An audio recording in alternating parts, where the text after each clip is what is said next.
Et on retrouve notre chronique sur le capitalisme, c'est Erwan qui nous emmène une nouvelle fois à l'autre bout du monde. C'est à toi, Erwan. Aujourd'hui, on part à l'autre bout du monde, au Chili, où les 180 000 habitants de la petite ville de Osorno s'opposent à une gigantesque multinationale. 18 milliards de chiffre d'affaires, 90 000 salariés, 135 millions de clients partout autour du monde. Une entreprise française, c'est peut-être même votre fournisseur d'eau, c'est l'entreprise Suez. Alors c'est quoi cette histoire ? Comment ça se fait qu'une petite ville du Chili se bat contre une entreprise française ? Et qu'est-ce que ça peut nous apprendre ? Le Chili, c'est l'un des rares pays au monde où le secteur de l'eau est entièrement privatisé. L'alimentation en eau du pays est entre les mains d'entreprises privées. Ça fait du Chili une véritable vache à lait pour une multinationale comme Suez, premier fournisseur privé d'eau au monde qui détient plus de 40% des parts du marché de l'eau au Chili et qui gère les services d'eau de centaines de villes chiliennes comme Osorno. Mais le 11 juillet 2019, Suez a un peu merdé et a déversé plus de 1000 litres de pétrole directement dans le circuit d'eau potable de la ville. Le circuit a été coupé et les 180 000 personnes qu'il approvisionnait ont été entièrement privées d'eau pendant 10 jours. Au passage, les deux rivières qui entourent la ville ont été contaminées, ce qui a conduit à une pollution durable de l'environnement immédiat d'Osorno et des potentiels dégâts de longue durée, comme une perte de la biodiversité locale, des problèmes de santé pour les habitants, une pollution des nappes phréatiques, des récoltes perdues, etc. Les répercussions sur la santé des habitants et de l'environnement sont telles que l'état d'urgence sanitaire déclaré pour la ville a duré 2 mois. 48 horas sin agua potable va a cumplir la ciudad de Osorno. Las autoridades declararon una alerta sanitaria tras la contaminación por petróleo del servicio. La incertidumbre es total porque nadie ha informado con exactitud cuándo podría superarse esta emergencia. Alors les habitants d'Osorno se sont rebellés. Ils ont manifesté, se sont organisés en association, en syndicat de consommateurs et ils ont proposé un plan de refonte totale du système de gestion de l'eau à Osorno.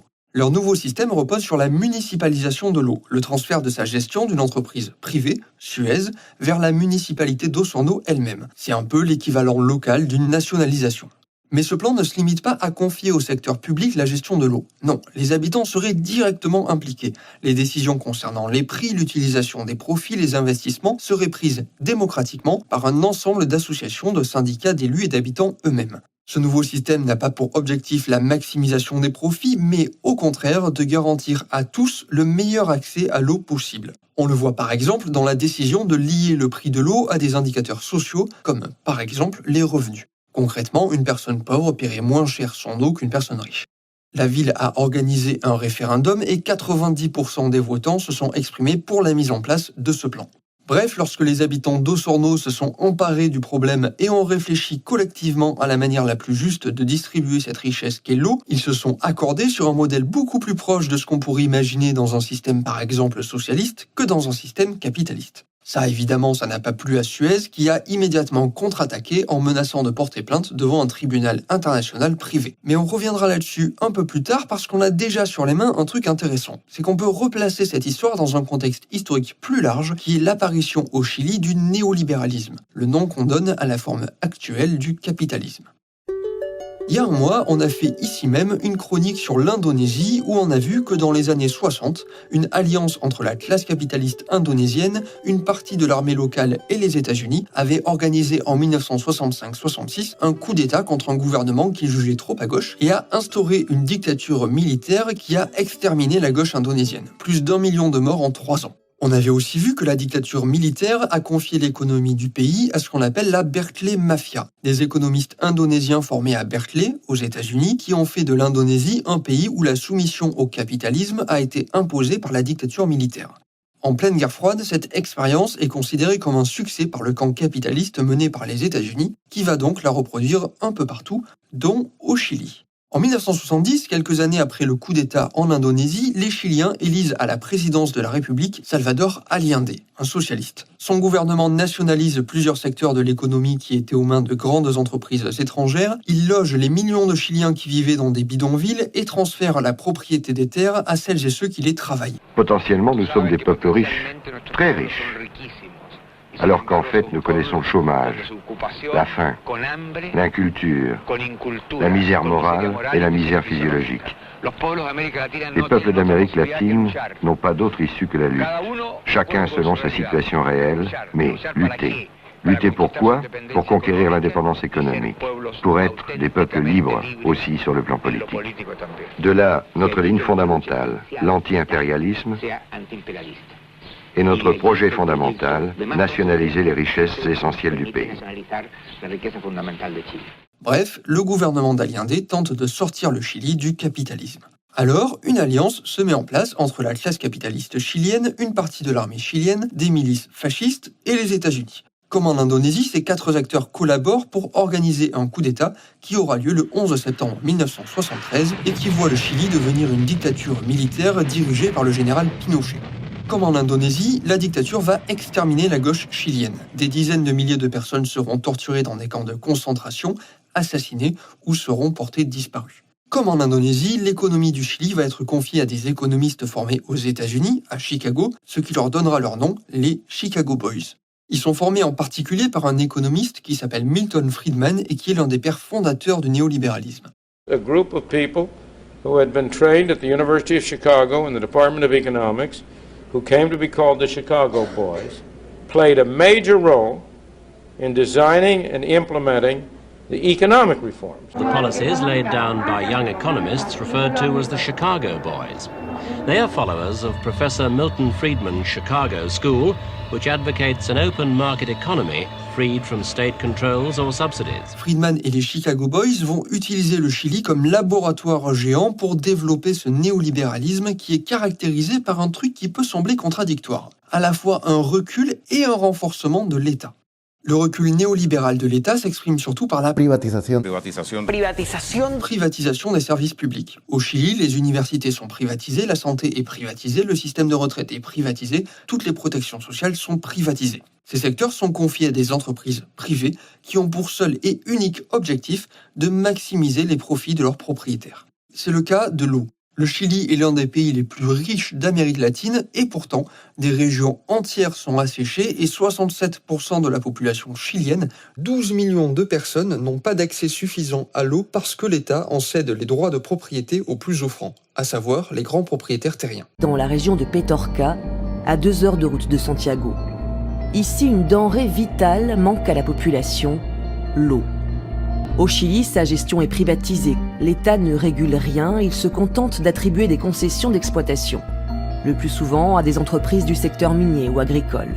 Ici, il n'y a pas assez d'eau pour se doucher quand on en a envie.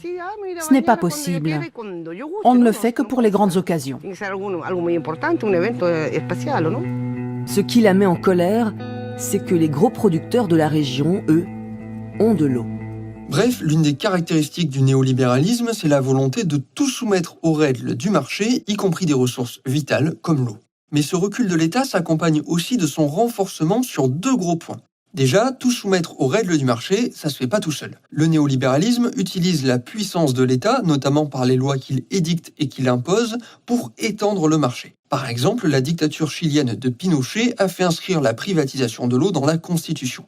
Et puis, l'État est utilisé pour protéger le capitalisme des inévitables rébellions que cette soumission de toute la société au marché provoque. L'État néolibéral est un État autoritaire.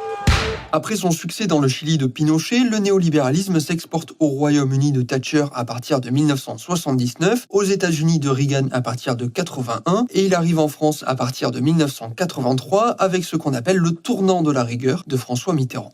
Aujourd'hui, Macron est considéré comme l'un des grands représentants du néolibéralisme.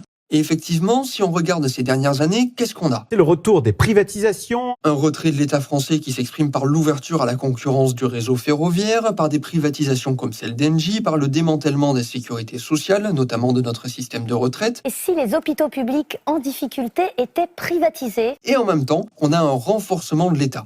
À la fois dans ce qui lui permet d'imposer son propre retrait, par exemple l'utilisation de l'article 49.3 pour faire sauter notre système de retraite sans passer par un vote de nos représentants à l'Assemblée nationale. Conformément à l'article 49, alinéa 3 de la Constitution de 1958, j'ai décidé d'engager la responsabilité du gouvernement sur le projet de loi instituant un système universel de retraite. Mais aussi dans sa dimension autoritaire. L'exacerbation des violences policières, de la répression des mouvements sociaux, les tentatives de contrôler les médias et la nouvelle loi sur la sécurité globale qui donne un pouvoir inédit à la police sont autant de signes que nous vivons aujourd'hui dans un régime autoritaire.